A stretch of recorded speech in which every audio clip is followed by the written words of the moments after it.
from Chesapeake, Virginia, standing 6 feet tall, weighing in tonight at 179 pounds, Steve Falkner.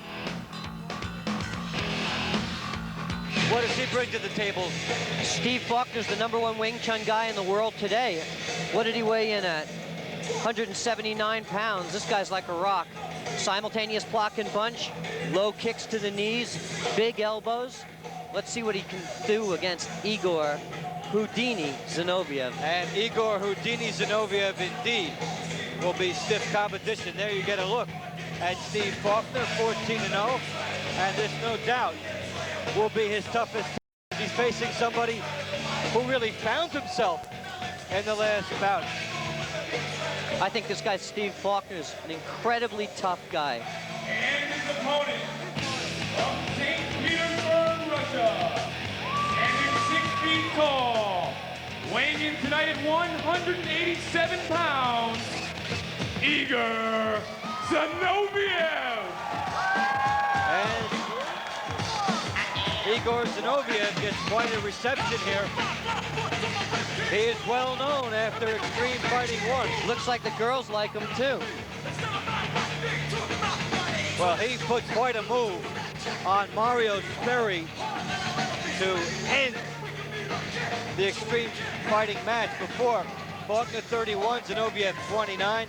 Everything else about the same. A considerable advantage perhaps for Zinoviev with the 11-pound differential. And Igor Zinoviev beat a guy who was 273-0. Now he faces a guy 14-0.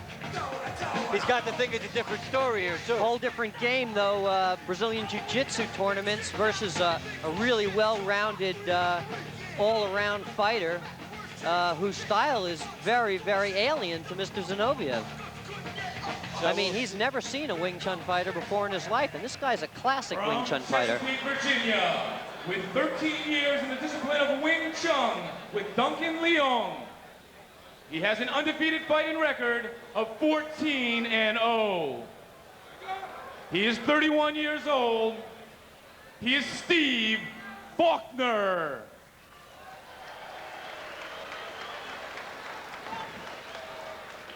And his opponent from St. Petersburg, Russia, standing 6 feet tall, weighing in tonight at 187 pounds. He was the captain of the Russian Sambo team with a fighting record of 17-0. He is the current middleweight extreme fighting champion of the world, Igor Zinoviev.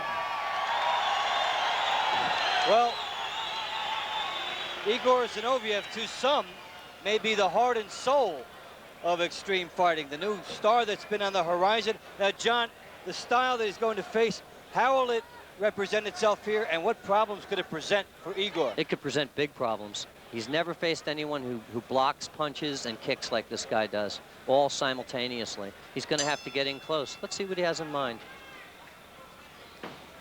Now Zinoviev piles him right up. Oh! Extremely big advantage right away for Igor Zinoviev.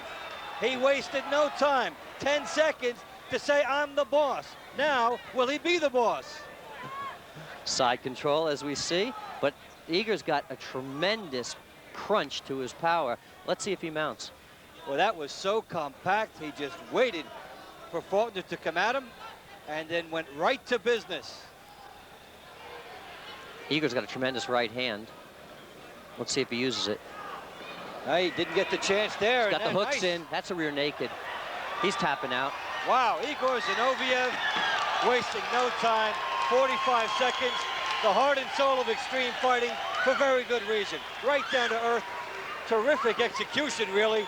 And now we've seen it all in 3 different bouts here. Yeah, we have. Rear nakeds. John Donahue wisely stopped that fight. Well, what did he defeat in that style that could have given him problems? It looked like it didn't bother him at all. Well, Steve Falkner didn't get his distance game, and he charged him, which was the right thing to do. And by this point, Igor Zinoviev has taken over. You see the rear naked implied, and you know, John Donahue knows finishing holes better than Steve Falkner does. Winner by submission, and it's still extreme middleweight champion of the world, Igor Zinoviev. Well, Igor Zinoviev in 44 seconds, that will put him somewhere in the annals of the quickest victories in extreme fighting. Look at people looking that as Igor Zinoviev, in typical low-key, low-profile fashion, really making his mark here in a nice way. Well, we've had extreme different results here thus far. First bout, bantamweight.